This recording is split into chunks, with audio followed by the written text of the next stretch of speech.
The exam hall was silent, so silent you could hear a pin drop. Or in my case, the frantic beating of my own heart. I was staring at a question I knew I couldn't answer. Panic set in. In a split second, a terrible idea took root. I glanced over at my friend Leo's paper. Just a quick peek, I told myself. But that quick peek turned into a full-blown copy. I scribbled down his answer, feeling a mix of relief and guilt. Just as I finished, I felt a shadow fall over my desk. I looked up into the disappointed eyes of our teacher, Mr. Harrison. He quietly took my paper and gestured for me to follow him out of the room. My stomach twisted into a knot. I was caught. Red-handed in Mr. Harrison's office, the silence was even heavier than in the exam hall. He placed my paper and Leo side by side on his desk. The identical answers were glaring, a testament to my mistake. "Can you explain this, Mark?" he asked, his voice calm but firm. My mind raced, searching for an escape route. The truth felt like a dead end, a guaranteed failure and a mark on my record. And that's when the second, even worse idea slithered into my head. "It was Leo," I blurted out. The words tasted like poison as they left my mouth. He was the one copying from me. I tried to cover my paper, but he kept looking. It was a complete fabrication, a desperate attempt to shift the blame. Mr. Harrison looked at me, his expression unreadable. He told me to wait outside while he spoke to Leo. I sat on the bench, my leg bouncing uncontrollably. I had just thrown my best friend under the bus to save myself. When Leo came out of the office, his face was pale with disbelief and hurt. "Mark, how could you?" he whispered, his voice cracking. I couldn't even look him in the eye. I just mumbled something, and he walked away, shaking his head. The fallout was immediate and devastating. The next day at school, the news had spread like wildfire. Our group of friends was fractured.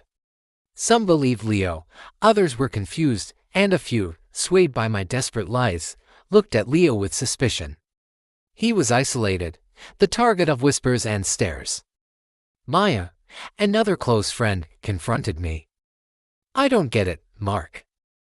Leo would never cheat. And he would never cheat off you, no offense."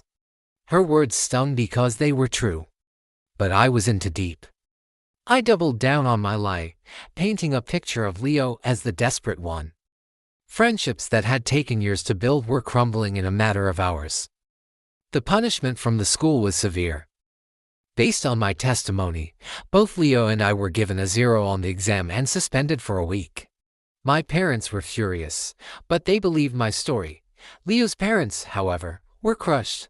They knew their son, and they couldn't believe he would do something like this. The lie didn't just affect me and Leo, it poisoned everything.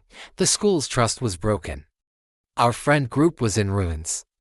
And two families were in turmoil. The weight of it all was suffocating. I had avoided the initial consequence of cheating, but in its place, I had created a catastrophe. The guilt was a constant companion, gnawing at me day and night. Every time I saw Leo's empty seat in class or caught the disappointed glances from my former friends, it was a painful reminder of the damage I had caused. The truth has a funny way of coming out, usually when you least expect it. A few days into our suspension, Mr. Harrison called my parents and asked them to come to the school with me. Leo and his parents were there too. My heart sank. On his desk was a tablet displaying the security footage from the exam hall. The camera angle was clear, showing my desk and Leo's. Mr. Harrison played the video. There it was, in crystal clear detail of me, craning my neck, eyes darting to Leo's paper, and my hand flying across my own page. Leo, on the other hand, was focused entirely on his own exam. Oblivious, there was no hiding, no more lies to tell. The video played on the silent, damning indictment of my actions and my character. The room was filled with a heavy silence, broken only by my mom's soft gasp. I had been exposed, completely and utterly. The apologies that followed felt hollow, even to me. "I'm sorry" were just words. They couldn't undo the pain I had caused Leo, the trust I had shattered with my friends and family, or the chaos I had unleashed.